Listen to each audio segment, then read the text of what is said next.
नमस्कार, स्वागत है आप सभी का। मैं हूं आपके साथ योगेश मिश्रा। अर्जेंटीना के वो खिलाड़ी मेसी 14 साल बाद भारत आए, लेकिन भारत आने के बाद कोलकाता के उस मैदान में यानी कि साल्ट लेक में जो कुछ हुआ वो देश को काफ़ी या दुनिया को काफ़ी अचंभित करने लगा, क्योंकि इस तरीके की चीज़ें जब होती हैं तो उससे तस्वीर जो निकल के सामने आती है वो काफ़ी दुखी करती है। क्योंकि एक खिलाड़ी के तौर पर आपको पता है कि जब कोई बड़ा सेलिब्रिटीज़ या बड़े लोग आते हैं तो जाहिर तौर पर भीड़ ज़्यादा आती है। स्टेडियम में अगर टिकट खरीद के लाखों रुपए का टिकट लोगों ने खरीदा था, जो फैंस बता रहे थे, जिसका वीडियो हमने डाला है और आप सबने देखा होगा, तो वो बता रहे हैं कि 14,000, 25,000, 50,000 के ऐसे टिकट्स खरीद के देखने के लिए। लेकिन उसके बाद जो कुछ हुआ वो अपने आप में इसलिए भी थोड़ा सा अंदर से झकझोर रहा है, क्योंकि जब हम बात करते हैं कि आरसीबी जैसी टीम पहली बार चैंपियन बनती है और बेंगलुरु में जो कुछ भी होता है उससे हम कुछ खास सबक नहीं है। देश की तस्वीर धूमिल होती है, देश के साथ धूमिल होती है कि आप किसी के आने के बाद इस तरीके की स्थिति बन जाती है अगर कोई बड़ा खिलाड़ी आता है। लेकिन हम आपको बहुत कुछ ज़्यादा नहीं इस पर टिक्का टिप्पणी करते हुए आगे नहीं बढ़ते हुए आपको 10 पॉइंट में कुछ चीज़ें समझाना चाहते हैं कि मेसी के आने से क्या क्या हुआ और कोलकाता में कैसे क्या कुछ बदल गया मेसी के आने से। जो उत्सव का माहौल था, खुशियाँ थी कि मेसी के आने के बाद सब कुछ अच्छा होगा, उस मेसी को 14 साल बाद भारत आए, कोलकाता में जब गए, फैंस क्यों आग बबूला हो गए, फैंस ने क्यों इस तरीके की चीज़ें की जो काफ़ी दुखद रही। दरअसल आपको बता दें, पहले नंबर पे यह है कि मेसी शनिवार को 13 दिसंबर को रात को 2:30 बजे पहुंचे थे कोलकाता एयरपोर्ट पर उनका भव्य स्वागत हुआ, बाजे गाजे के साथ उनका स्वागत किया गया।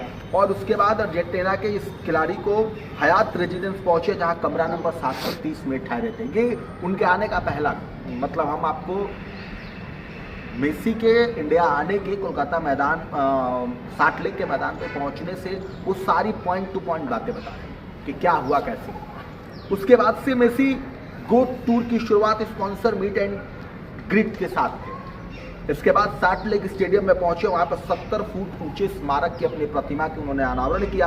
और इस दौरान मेसी के साथ पश्चिम बंगाल के खेल मंत्री और उप विश्व आयोजक सदांतु दत्ता भी मौजूद थे। ये दूसरा पॉइंट था, ये दूसरा किस्सा था उनका। पहला, वो एयरपोर्ट पे आते हैं, गाजे बाजे के साथ उनका स्वागत होता है। दूसरा, जब वो साल्ट लेक के उस स्टेडियम में पहुंचे जहाँ उनके खेल मंत्री, आयोजक सारे लोग रहते हैं, वहाँ पे वो प्रतिमा का अनावरण करते हैं। तीसरा, ये साल्ट लेक स्टेडियम पहुंचने से पहले की घटना। तीसरा जो पॉइंट है वो ये है कि साल्ट लेक में जब वो मेसी पहुंचते हैं, अपने स्मारक का अनावरण करते हैं, तब उनकी मुलाकात बॉलीवुड अभिनेता शाहरुख खान के साथ होती है। उस घटना में वीडियो में हमने आपको जिक्र करके बताया कि वो शाहरुख खान से मिले। तीसरा जो उनका मेन पॉइंट का घटना था वो ये था कि वो शाहरुख खान से उनकी मुलाकात होती है। हालांकि शाहरुख खान मैदान में मेसी के साथ नहीं गए, वो अंदर ही मुलाकात करते हैं, बाहर नहीं जाते। उसके बाद ज़्यादा देर तक साल्ट लेक में, चौथा जो पॉइंट है, ज़्यादा देर तक साल्ट लेक में स्टेडियम में मेसी रुकते नहीं हैं, 10 मिनट ही रुकते हैं। और यही वजह रहती है कि फैंस उनसे आग बबूला हो जाते हैं। यही वजह रहती है जिससे फैंस निराश हो जाते हैं कि हमने इतना पैसा खर्च किया है, टिकट खरीदा है देखने के लिए, 10 मिनट भी नहीं रुकते हैं। वो सारे मंत्री, विधायक, सांसद सब लोग घेर लेते हैं, जिसकी वजह से वो देख नहीं पाते और यहीं पे वो आग बबूला होते हैं और लगभग देख पाना संभव हो जाता है। इस कारण फैंस निराश हो गए, बोतलें फेंकनी शुरू कर दी।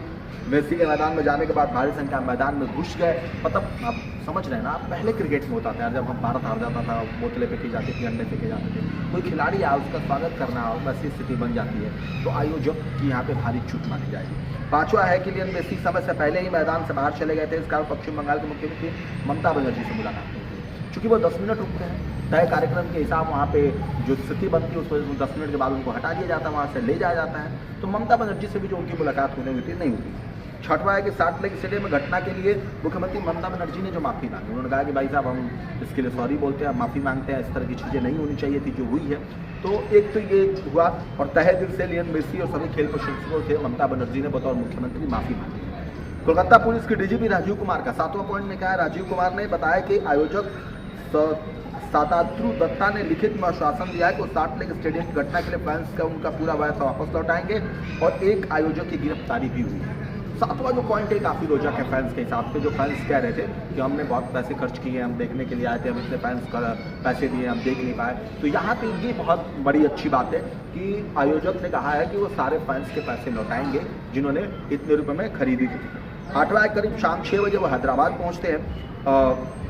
फलकनुमा फैसले में तेलंगाना का मुख्यमंत्री रेवंत रेड्डी से उनकी मेसी की स्वागत करते हैं। कोलकाता की घटना के बाद हैदराबाद में राजीव गांधी स्टेडियम में सुरक्षा बढ़ा दी गई थी। मेसी के शेड्यूल के अनुसार 7 बजे वो स्टेडियम पहुंचना था, लेकिन स्टेडियम पहुंचने में उनकी देरी हो गई। इस घटना के बाद से आज ऐसा कुछ हुआ। 14 दिसंबर को मुंबई पहुंचेंगे आज, यानी कि वो मुंबई पहुंचेंगे। क्रिकेट क्लब इंडिया में फैशन शो में शामिल होंगे। एक सेलिब्रिटी फुटबॉल मैच खेला जाएगा। कोचिंग टीम में बहुत सारी तस्वीरें आ गई, आप देख सकते हैं। सचिन तेंदुलकर से भी वो मिल सकते हैं। एक फैशन शो में जॉन अब्राहम, करीना कपूर और जैकी श्रॉफ भी आ सकते हैं, ऐसे अनुमान लगाया गया सारी चीज़ें। अब लियोन मेसी 15 दिसंबर को दिल्ली जाएंगे, मतलब कल वो दिल्ली जाने वाले हैं। वहाँ वो अरुण जेटली स्टेडियम में आयोजित एक कार्यक्रम का हिस्सा बनेंगे। युवाओं के लिए एक कोचिंग सेशन में भी शेड्यूल किया गया है। 15 दिसंबर को मेसी भारत के प्रधानमंत्री नरेंद्र मोदी से मुलाकात करेंगे कल। तो ये जो आपको मैंने 10 पॉइंट समझाया, ये वो सारी शुरू से लेकर के अंत तक की कहानी है। कल वो प्रधानमंत्री से मिलेंगे, कोलकाता के अरुण जेटली स्टेडियम में जाएंगे। तो इस तरीके से ये सारी चीज़ें मेसी की इस घटना कल जो हुआ तो बेहद निंदनीय था, हम उसकी निंदा करते हैं। लेकिन सुखद ये है कि सबसे बड़ा ये है कि आयोजक इस बात के लिए कह रहे हैं कि वो पैसा वापस लौटाएं। क्या आपको ये खबर देखने के बाद कैसा लगा, हमें कमेंट करें।